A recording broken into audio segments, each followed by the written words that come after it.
ਅਸੀਂ ਭਾਈ ਫਿਰੂ ਦੇ ਸਾਂ, ਪੱਕੇ ਨੂਨ ਨਹੀਂ ਲਿਖਦੇ ਸਾਂ। ਮੈਂ ਨਾ ਵੀ ਜਿੱਡੇ ਇਹ ਫਰਾਉਨ ਹੋ ਗਏ ਨੇ ਡਾ ਕੋਈ ਵੀ ਨਹੀਂ ਹੋਇਆ।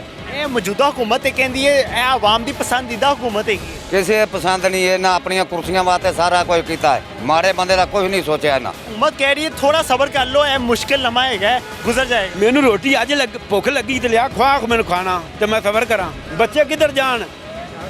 ਹੁਕੂਮਤ ਨੂੰ ਕੀ ਕਹੋਗੇ? हुकूमत ਨੂੰ ਅਸੀਂ ਕੀ ਕਹਿਣਾ, ਸਾਡਾ ਤਾਂ ਰੱਬ ਹੀ ਸੁਣੇਗਾ। ਬਾਤ ਦੁਆਵਾਂ ਦੇ ਰਹੇ ਹਾਂ ਪੁੱਤਰ, ਹੋਰ ਕੀ ਕਹਿਣਾ, ਬਾਤ ਦੁਆਵਾਂ ਦੇ ਰਹੇ हैं। अस्सलाम वालेकुम, आप टीवी से मैं हूं फैसल खान सूरी। महंगाई में इजाफा हो गया है और जो मज़दूर तबका है वही महंगाई में दबता है। मज़दूरी नहीं मिलती, अगर मिलती है तो 1000-2000 रुपये मिलती है। ना वो बच्चों को पढ़ा सकता है और ना ही वो अपने घर के अखराजात पूरे कर सकता है। पेट्रोल महंगा हो गया, अशिया खुर्दनोश की कीमतों में इजाफा होता जा रहा है। आम आवाम किस वक्त से गुजर रही है और अब हुकूमत से, मौजूदा हुकूमत से क्या उम्मीदें हैं उसको, आइए इन्हीं से जानते हैं। मैनू यह दसो हालात किस तरह के गुजर रहे हैं? ਹਾਲਾਤ ਬਹੁਤ ਖਰਾਬ ਗੁਜ਼ਰ ਰਹੇ, ਕਾਰੋਬਾਰ ਨਹੀਂ ਹੈਗਾ, ਨਾ ਰੇਟ ਵਧਾਤੇ ਹਰ ਸ਼ਈਆਂ ਦੇ, ਮਜ਼ਦੂਰ ਆਦਮੀ ਨੂੰ ਰੋਜੀ ਨਹੀਂ ਲੱਭ ਰਹੀ। ਇਹ ਮੌਜੂਦਾ ਹੁਕੂਮਤ ਇਹ ਕਹਿੰਦੀ ਹੈ ਇਹ ਆਵਾਮ ਦੀ ਪਸੰਦੀਦਾ ਹੁਕੂਮਤ ਹੈਗੀ। ਕਿਸੇ ਪਸੰਦ ਨਹੀਂ ਇਹਨਾਂ ਆਪਣੀਆਂ ਕੁਰਸੀਆਂ ਵਾਸਤੇ ਸਾਰਾ ਕੁਝ ਕੀਤਾ ਹੈ, ਮਾੜੇ ਬੰਦੇ ਦਾ ਕੁਝ ਨਹੀਂ ਸੋਚਿਆ ਇਹਨਾਂ। ਦਿਹਾੜੀ ਕਰਦੇ ਹੋ? ਦਿਹਾੜੀ ਕਰੀ ਦੀ ਇੱਥੇ ਅੱਡੇ ਕਿੰਨੀ ਮਿਲਦੀ ਹੈ ਰੋਜ਼ ਦੀ? ਕੁਝ ਵੀ ਨਹੀਂ, ਕਿੰਨੇ ਦਿਨਾਂ ਤੋਂ ਨਹੀਂ ਗਏ? 5-6 ਦਿਨ ਹੋ ਗਏ ਨਹੀਂ ਦਿਹਾੜੀ ਲੱਗ ਰਹੀ, ਦਿਹਾੜੀ ਲੱਗੀ ਨਹੀਂ ਨਹੀਂ ਲੱਗੀ। ਤੇ ਬੱਚਿਆਂ ਦੇ ਅਖਰਾਜਾਤ ਕਿਸ ਤਰ੍ਹਾਂ ਪੂਰਾ ਦਾ ਮਾਲ ਕੇ ਕਿਰ ਧਾਰ ਸੁਧਾਰ ਲੈ ਕੇ ਖਾਈਦਾ। ਉਧਾਰ ਲੈ ਕੇ? ਹਾਂਜੀ, ਤੇ ਜਿਹੜਾ ਹੁਕੂਮਤੀ ਰਿਲੀਫ ਮਿਲਿਆ 2000 ਮਿਲ ਗਿਆ ਤੁਹਾਨੂੰ? ਕੁਝ ਨਹੀਂ ਮਿਲਿਆ, ਕੁਝ ਵੀ ਨਹੀਂ ਮਿਲਿਆ। ਉਹ ਜਿਹੜਾ ਸਗੋਂ ਇਮਰਾਨ ਖਾਨ 14 ਦੇ ਰਿਹਾ ਉਹ ਵੀ ਬੰਦ ਹੋ ਗਿਆ। ਕੀ ਉਮੀਦ ਹੈਗੀ ਸੀ ਤੁਹਾਨੂੰ ਹੁਕੂਮਤ ਤੋਂ? ਇਹਦੇ ਨਾਲ ਇਮਰਾਨ ਖਾਨ ਦੀ ਹੁਕੂਮਤ ਅੱਛੀ ਸੀ, ਮਹਿੰਗਾਈ ਨਹੀਂ ਸੀ ਵਧੀ, ਉਹਨੇ ਕੰਟਰੋਲ ਕੀਤਾ ਸੀ, ਤੇਲ ਨਹੀਂ ਸੀ ਵਧਿਆ। ਇਹਨੇ ਆਣ ਕੇ ਤੇ ਬਹੁਤਾ ਹੀ ਇਹਨਾਂ ਡੰਡ ਲਾਤੀ ਹੈ। ਪੀਡੀਐਮ ਨੇ ਤੇ ਕਿਹਾ ਸੀ ਕਿ ਅਸੀਂ ਲੌਂਗ ਮਾਰਚ ਕਰਾਂਗੇ ਮਹਿੰਗਾਈ ਦੇ ਖਿਲਾਫ। ਕੁਛ ਨਹੀਂ, ਵਿਚਾਰੇ ਘੁੰਮਤਾਂ ਦੇ ਕਰਦੇ ਇੱਕ ਦੂਜੇ ਦੇ ਨਿਜ਼ਾਮ ਲਾਈ ਜਾਂਦੇ, ਆਵਾਮ ਤੇ ਗਰੀਬ ਨਿਕਲਦੀ ਨਹੀਂ, ਭੁੱਖ ਦੀ ਮਾਰੀ ਕਿੱਧਰ ਜਾਏਗੀ। 1200 ਰੁਪਏ, 1200 ਦੀ, 1100 ਦੀ, 1400 ਦੀ ਰੇਤ ਦੀ ਰੇੜੀ। ਕੌਣ ਕੰਮ ਕਰਾਊ? ਉਹ ਕੰਮ ਕਰਵਾਏਗਾ? ਕਿਸੇ ਵੀ ਨਹੀਂ ਕਰਵਾਉਣਾ। ਜਿਹੜਾ ਕੰਮ ਹੁੰਦਾ ਸੀ ਉਹ ਵੀ ਬ੍ਰੇਕ ਲੱਗ ਗਈ। हुकूमत कह रही है थोड़ा सब्र कर लो, ਇਹ ਮੁਸ਼ਕਿਲ ਲਮਾ ਹੈਗਾ, ਗੁਜ਼ਰ ਜਾਏਗਾ। ਮੈਨੂੰ ਰੋਟੀ ਅੱਜ ਭੁੱਖ ਲੱਗੀ ਤੇ ਲਿਆ ਖਵਾ ਮੈਨੂੰ ਖਾਣਾ ਤੇ ਮੈਂ ਸਬਰ ਕਰਾਂ। ਬੱਚੇ ਕਿੱਧਰ ਜਾਣ? ਗੱਲ ਹੈ ਪੁੱਤਰ, ਭੁੱਖ ਲੱਗੀ ਹੋਣ। ਇੱਧਰ ਸੁਣ, ਸਾਡਾ ਕੋਈ ਪਰਸੋਂ ਮੈਂ ਆਇਆ, ਇਹਨਾਂ ਆਪਦੀ ਕੁਰਸੀ ਵਾਸਤੇ, ਪਰਸੋਂ ਤਾਂ ਮੈਂ ਆਇਆ, 200 ਰੁਪਇਆ ਘਰੋਂ ਲੈ ਕੇ ਆਇਆ। ਪੈਸਾ ਮੁੱਕ ਗਿਆ ਸੀ ਅੱਜ। ਕੀ ਮੁੱਕ ਗਿਆ? ਅੱਲਾ ਕੇ ਦੁਆ ਕੀਤੀ ਵੀ ਯਾ ਅੱਲਾ ਤੂੰ ਪੈਦਾ ਕੀਤਾ, ਰਿਜ਼ਕ ਤੂੰ ਦੇਣਾ। ਮੈਂ ਉਹ ਗੁੱਟ ਤੇ ਬੈਠਾ ਸਾਂ, ਜਿਵੇਂ ਪੜਿਆ ਉਹ ਮਸਜਿਦ 'ਚ, ਉਹ ਗੁੱਟ ਤੇ ਬੈਠਾ। ਮੈਂ ਭਾਈਏ ਨੂੰ ਆਖਿਆ ਮੈਂ ਪਿਸ਼ਾਬ ਕਰਕੇ ਲਗਾਵਾਂ। ਉਹ ਮਸਜਿਦ 'ਚ ਗਿਆ, ਇੱਕ ਅੱਲਾ ਦਾ ਬੰਦਾ ਆਇਆ, ਉਹਨੇ ਬਾਬਾ ਕੀ ਕਰਨਾ? ਮੈਂ ਮਜ਼ਦੂਰੀ। ਉਹਨੇ 500 ਰੁਪਇਆ ਮੇਰੀ ਮੁੱਠੀ ਦਿੱਤਾ। ਆਹ ਜੀ ਬੜੇ ਬੜੇ ਉਹ ਮਾਲਕ ਹੈ। ਕਹਿ ਰਹੇ ਨੇ ਇਹ ਪਹਿਲੀ ਹੁਕੂਮਤ ਆਈ ਜਿਹਨੇ ਸਾਰਿਆਂ ਨੂੰ 2000 ਰੁਪਇਆ ਦਿੱਤਾ ਹੈ। ਕਿਸੇ ਨੂੰ ਵੀ ਨਹੀਂ ਹਾਲੇ ਤੱਕ ਰੁਪਈਆ ਨਹੀਂ ਮਿਲਿਆ। ਕਿਹਨੂੰ ਮਿਲਿਆ ਫਿਰ? ਕਿਹਨੂੰ ਲੱਭਿਆ ਹਾਲੇ? ਆਪ ਦੇ ਢੇਡੀ ਪੂਰਾ ਕਰਦੇ ਪਏ। ਖਾ ਗਏ ਵੱਡਿਆਂ ਟਿੱਡਾਂ ਵਾਲੇ, ਖਾ ਗਏ। ਕੌਣ ਨੇ ਵੱਡੇ ਟਿੱਡਾਂ ਵਾਲੇ? ਵੱਡੇ ਟਿੱਡੇ ਜਿਹੜੇ ਐਮਪੀਏ ਜਿਹੜੇ ਨਾਲ ਹੋਰ ਕਿੰਨਾ ਜਾਣਾ? ਉਹ ਸਾਰੇ ਖਾ ਗਏ ਨੇ। ਖਾ ਗਿਆ, ਮਜ਼ਦੂਰ ਆਦਮੀ ਨੂੰ ਕੱਖ ਨਹੀਂ ਮਿਲਿਆ। ਕਿਦੋਂ ਮਿਲਿਆ? ਨਹੀਂ 2000 ਚ ਘਿਓ 600 ਰੁਪਏ ਕਿਲੋ ਹੋ ਗਿਆ, 2000 ਚ ਕੀ ਆ ਜਾਏਗਾ? ਕੁਛ ਵੀ ਮਿਲ ਵੀ ਗਿਆ। ਯਾਰ ਮਿਲਿਆ ਹੀ ਨਹੀਂ ਤੇ ਆਉਣਾ ਕੀ ਆ? ਤੈਨੂੰ ਦੱਸਿਆ ਵੀ 4 ਬੱਚੇ ਮੰਗਿਆਈ ਦੀ ਵੇ ਛਡਵਾ ਕੇ ਘਰ ਬਹਾ ਲੈਣ। ਸਕੂਲ ਪੜ੍ਹਦੇ ਸੀ ਪਹਿਲੇ? ਹਾਂ, ਘਰ ਛਡਾ ਲੈਣ, ਬਹਾ ਲੈਣ। ਬੱਚੇ ਕੀ ਕਰਦੇ ਪਏ ਨੇ? ਹੈਂ? ਬੱਚੇ ਕੀ ਕਰਦੇ ਪਏ? ਬੱਚੇ ਘਰ ਇੱਕ ਜਿਹੜਾ ਖੋਤੀ ਰੇੜੀ ਵਾਹ ਰਿਹਾ, ਖੋਤੀ ਰੇੜੀ? ਹਾਂ 11 ਪੜ੍ਹ ਕੇ ਖੋਤੀ ਰੇੜੀ ਵਾਹ ਰਿਹਾ ਕੱਲ ਦੀ, ਉਹ ਵੀ ਕਿਰਾਏ ਤੇ ਲਈ ਖੋਤੀ ਰੇੜੀ। ਪਤਾ ਕਰੋ ਤੇ ਅੱਗੋਂ ਅਗਲੇ ਕਹਿੰਦੇ ਬੱਚੀ ਜਿਹੜੀ ਉਹ ਘਰ, ਉਹ ਛੋਟਾ ਮੁੰਡਾ ਜਿਹੜਾ ਹੈ ਉਹ ਆਪਣਾ ਛਲੀਆਂ ਵੇਚ ਰਿਹਾ ਹੈ। ਹੋਰ ਕੀ ਕਰਨ ਫਿਰ? ਉਹ ਇਹ ਸਾਰਾ ਹੋ ਰਿਹਾ। ਇਹ ਨਾ ਖਾਣਾ ਨਾ ਖਰਾਬ ਹੋਵੇ ਘੁੰਮਣ ਦਾ। ਮੈਂ ਤਾਂ ਅੱਲਾ ਪਾਕ ਇਹਨਾਂ ਦੇ ਗੱਬ ਚ ਪਾ। ਅਸੀਂ ਨੂਨ ਲੀਕਦੇ ਸਾਂ ਬੰਦੇ, ਕਿਹਨਾਂ ਦੇ? ਅਸੀਂ ਭਾਈ ਫਿਰੂ ਦੇ ਸਾਂ, ਪੱਕੇ ਨੂਨ ਨਹੀਂ ਲਿਖਦੇ ਸਾਂ। ਮੈਂ ਨਾ ਵੀ ਜਿੱਡੇ ਇਹ ਫਰਾਉਨ ਹੋ ਗਏ ਨੇ ਡਾ ਕੋਈ ਵੀ ਨਹੀਂ ਹੋਇਆ। ਫਿਰ ਕਿਹਦੀ ਹੁਕੂਮਤ ਹੋਣੀ ਚਾਹੀਦੀ ਸੀ? ਹੈ ਹੁਕੂਮਤ ਕਿਹਦੀ? ਮੈਂ ਤਾਂ ਇਹ ਨਾ ਵੀ ਅੱਲਾ ਪਾਕ ਚੰਗਾ ਜੀ ਕਲਾ। ਕੌਣ ਹੈ ਚੰਗਾ?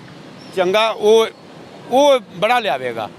ਇਹ ਲੂਣ ਲੀਕ ਵੀ ਜਾਏਗੀ, ਇਹ ਇਮਰਾਨ ਖਾਨ ਵੀ ਜਾਏਗਾ। ਅੱਲਾਹ ਪਾਕ ਨੂੰ ਨੇਕ ਜੀ ਕਰੇਗਾ, ਜੀਆਂ ਦੀ ਸੁਣੇਗਾ ਅੱਲਾਹ ਪਾਕ। ਇੱਕ ਸਿਲੈਕਟ ਤੇ ਆਵਾਮ ਨੇ ਕਰਨਾ ਹੈ ਨਾ। ਕੌਣ ਹੈਗਾ ਨੇਕ? ਕੋਈ ਤਾਂ ਹੋਏਗਾ ਤੁਹਾਡੀ ਨਜ਼ਰ 'ਚ। ਜਿੱਥੇ ਸ਼ੈਤਾਨ ਉੱਥੇ ਰਹਿਮਾਨ ਵੀ ਹੈਗਾ, ਇਹਨਾਂ 'ਚ ਕੋਈ ਨਹੀਂ ਹੈਗਾ।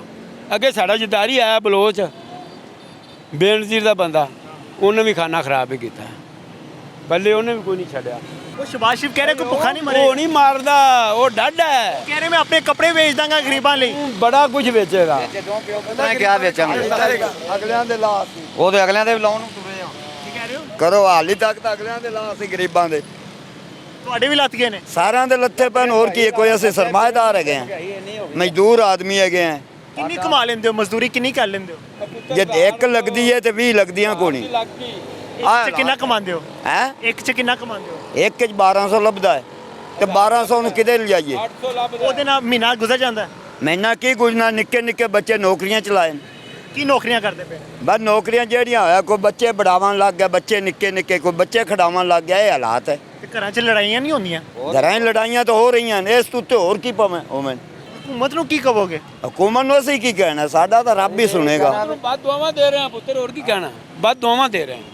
ਕਿੰਨਾ ਕਿਰਾਇਆ ਵੱਧ ਗਿਆ? ਅੱਗੇ 40 'ਚ ਅੱਪੜ ਜਾਈਦਾ, 20 30 ਜਾਣ 'ਚ ਤੇ 20 30 60 'ਚ। ਹੁਣ 120 ਰੁਪਏ ਜਾਣ ਆਉਣ ਲੱਗਦੇ, 60 ਰੁਪਏ ਇਕੱਠੇ ਹੀ ਵੱਧ ਗਏ ਅੱਗੇ ਨੂੰ। ਇਹ ਹਕੂਮਤ ਇਕਤਦਾਰ 'ਚ ਆਉਣ ਤੋਂ ਪਹਿਲੇ ਕਹਿੰਦੀ ਸੀ ਕਿ ਅਸੀਂ ਆਵਾਂਗੇ ਮਹਿੰਗਾਈ ਮੁਕਾ ਦਾਂਗੇ। ਨਹੀਂ, ਕੋਈ ਮਹਿੰਗਾਈ ਨਹੀਂ ਮੁੱਕੀ। ਇਹ ਮਜ਼ਦੂਰਾਂ ਨੂੰ ਮਾਰ ਦਿੱਤਾ ਇਹਨਾਂ ਮਹਿੰਗਾਈ ਨੇ। ਮਹਿੰਗਾਈ ਦੀ ਵਜ੍ਹਾ ਤੋਂ ਹਰ ਬੰਦਾ ਪਰੇਸ਼ਾਨ ਹੋ ਗਿਆ ਦੁੱਖ ਭਾਈ। ਹੁੰਦਾ ਕਿ ਅਸੀਂ ਪਾਕਿਸਤਾਨ 'ਚ ਕਿਉਂ ਰਹਿੰਦੇ ਪਏ? ਨਹੀਂ, ਦੁੱਖ ਤੇ ਨਹੀਂ, ਅਸੀਂ ਇੱਥੋਂ ਦੇ ਜੰਮੇ ਪਲੇ ਹਾਂ, ਸਾਰਾ ਕੁਝ ਸ਼ੁਕਰ ਹੈ। ਅਸੀਂ ਜੇ ਕਹਿੰਦੇ ਜਿਹੋ ਜਿਹਾ ਸਾਡਾ ਮੁਲਕ ਹੈ, ਅੱਲਾਹ ਪਾਕ ਹਰ ਕਿਸੇ ਨੂੰ ਇਹੋ ਜਿਹਾ ਮੁਲਕ ਦੇਵੇ। ਬੇ ਯਾਰ ਸਾਡੇ ਮੁਲਕ ਨੂੰ ਇਕਤਦਾਰ 'ਚ ਆਉਣ ਵਾਲੇ ਲੋਕਾਂ ਨੇ ਲੁੱਟਿਆ ਹੈ, ਨਹੀਂ, ਇਹਨਾਂ ਦਾ ਬੇੜਾ ਗਰ ਕਰਕੇ ਰੱਖਤਾ ਹਕੂਮਤਾਂ ਨੇ। ਤੇ ਫਿਰ ਕੌਣ ਸੰਭਾਲੇਗਾ ਮੁਲਕ ਨੂੰ? ਇਹ ਅੱਲਾਹ ਹੀ ਸੰਭਾਲੇਗਾ, ਜਿਹਨੇ ਪੈਦਾ ਕੀਤਾ ਉਹ ਹੀ ਸੋਨਾ ਜਿਹੜੀ ਸੰਭਾਲੇਗਾ। ਰਾਤ ਕਬਰ ਦੀ, ਉਹ ਕਬਰ ਦੀ ਹੈ। ਜਿਹੜੀ ਰਾਤ ਕਬਰ ਦੀ ਹੈ ਨਾ, ਉਹ ਕਬਰ ਦੀ ਹੈ। ਇੱਥੇ ਤਾਂ ਅਜ਼ਾਬ ਬਣ ਗਿਆ ਹੈ। ਅਸੀਂ ਕਿਹਾ ਵੀ ਸਾਨੂੰ 1 ਰੁਪਈਆ ਵੀ ਨਹੀਂ ਮਿਲਿਆ, ਤਾਂ 2000 ਨਾਲ ਬਣਨਾ ਕੀ ਆ। क्या करते हो आप? मैं जॉब करता हूँ। क्या जॉब करते मैं ड्राइवर हूँ, गाड़ी चलाता हो? ड्राइवर हो, कितना कमा लेते हो? हूँ। 19,000 मेरी सैलरी है, जिनमें से वो चाहे वो छुट्टी कराएं या मैं खुद करूँ, यानी कि वो सैटिंग छुट्टी के पैसे काटते हैं। इस महीने 14,000 निकली है, जिसमें से मैं वाटर टाउन से आता हूँ, 6,000 मेरा फ्यूल का खर्चा निकला है। तो यानी कि अभी इस वक्त मैंने घर कुछ भी नहीं भेजे, यानी कि अपने खर्चे के लिए ना ही। कहाँ से आए हो? मैं ये वाटर टाउन से आता हूँ।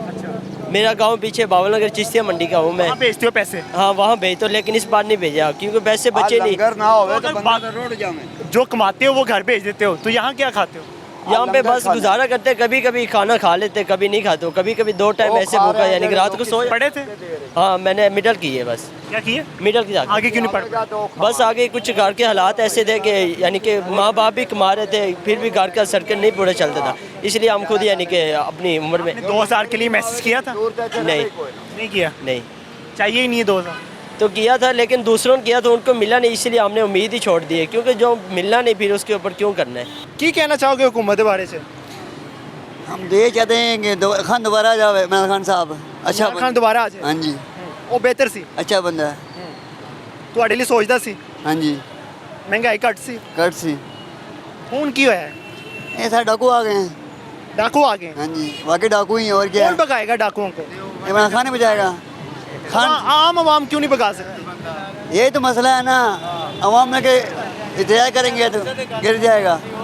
खान जिंदाबाद है, अच्छा बंदा है। आपने देखा कि अवाम में गम और गुस्सा पाया जाता है कि हुकूमत पहले तो कहा करती थी इक़्तिदार में आने से पहले कि हम महंगाई ख़त्म कर देंगे, आवाम का सोचेंगे, हर चीज़ सस्ती कर देंगे, लेकिन आज ये गरीब तबका ही दब रहा है, हर चीज़ महंगी कर दी गई है। कौन इनको रोटी खिलाने के लिए आएगा, कौन इनको कुछ देने के लिए आएगा, कौन इनका सोचेगा, इन गरीब लोगों का? ये तो वक्त ही बताएगा। अगर आप कुछ कहना चाहते हैं तो हमें कमेंट्स में बताइएगा। अल्लाह ने के बाद।